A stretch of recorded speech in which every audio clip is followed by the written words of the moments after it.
Hello, YouTube familia. Today, I wanted to tackle 3 things I wish I knew before I became an entrepreneur at a young age so that you don't face the same stuff that I've had to deal with over the years and you become more successful in a shorter period of time.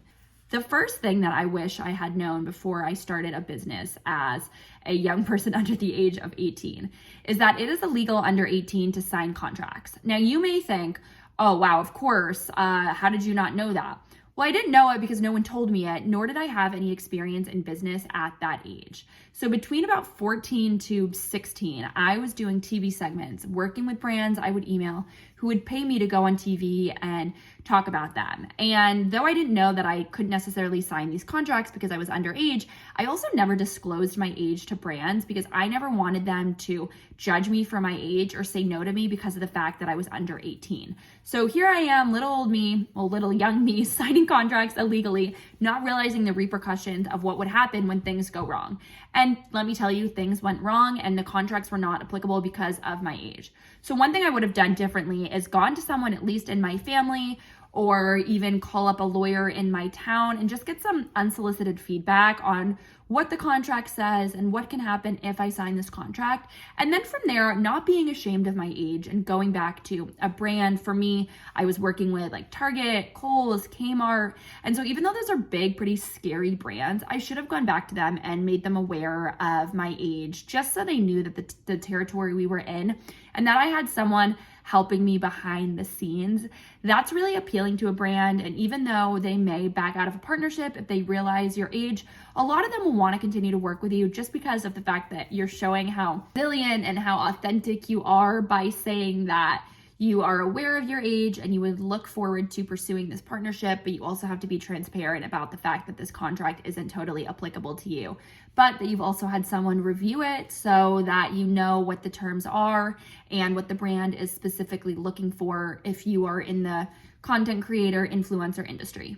The second thing that really held me back over my career is seriously comparing myself to people I would see online or even in magazines and feeling like I wasn't good enough because they were further along in their career than I was.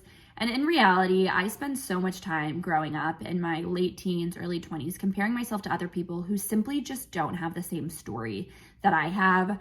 As I say through a lot of these videos, I didn't come from any money, I didn't come from any connections, and I have truly had to pave my own way. And it's just harder. It's gonna be harder, it's gonna be a longer road, but I have proved through everything that I've done, even getting my own Disney show, that you can do this. And for me to be able to tell you guys that and to be able to say that it's going to take a little bit longer if you don't have those connections, but it will work out, I say it from the bottom of my heart. And so the worst thing that you can do is sit there comparing yourself to people who come from totally different backgrounds than you do, because everyone has a space, everyone has a place, and everyone has to make their own lane. And really the people who come from money and connections aren't anyway in a better position than you are, because everyone is still figuring out their own journey. They just may be able to call someone and get a little bit more advice. You just have to make those connections happen for yourself. So don't get caught up looking at what someone's doing or looking at what someone's following is. You have no idea who they knew behind the scenes or what they've done to get to a place that you see yourself getting to. The only way you're not going to get to that is if you stop pursuing what it is that you're pursuing, even though you're in your own lane. And like I said, there's enough room for everyone in every industry: marketing, social media, public relations, accounting, whatever it is that you want to do. And the third mistake I've made along the way is not asking people specifically why I was rejected. So I would email someone and say, I have an idea, or this is what I want to do. And if they emailed me back and said no or not interested, I would just say, okay, thank you. Now, years down the line, what I reply and say when I'm rejected is, thank you so much for getting back to me. Do you have any honest feedback about what I could have done to get you to say yes? Or when should I reach out and circle back with you to see if you're willing to look at this opportunity now? The amount of times that I have to tell you that I have stayed in touch with a brand and ended up getting a major brand partnership 4 months down the line because I didn't get caught up in the rejection has happened so many times. And if you just take the word no for an answer, you're settling, you're calling yourself at your worth that you think you have, which quite frankly is pretty low. if you're not willing to follow back up. And most of it comes from timing. So you can choose to take rejection really seriously and get really frustrated by it. Or you can simply ask, okay, it's a no for now. It may be a yes in 2 months, 3 months. When should I follow back up?